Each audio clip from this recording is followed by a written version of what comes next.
আগের পার্টটা যারা দেখেছো তারাই কিন্তু এই পার্টটা দেখো। এই যে আমরা চলে এসেছিলাম কৃষ্ণনগর চার্চে, তোমরা তো অনেকেই জানো আগের পার্টটা যারা দেখেছো, আর বড় ব্লগ যারা দেখোনি তাড়াতাড়ি গিয়ে দেখে আসো।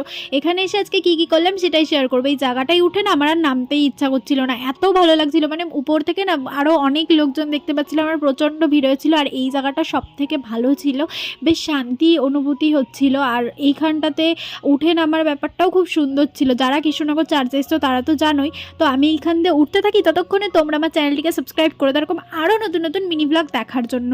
তো তারপরে এই যে রাত্রেবেলা মানে সন্ধ্যা লেগে গেছিলো, তখন এই লাইটিংগুলো জ্বালিয়ে দিয়েছিলো, খুবই সুন্দর লাগছিল।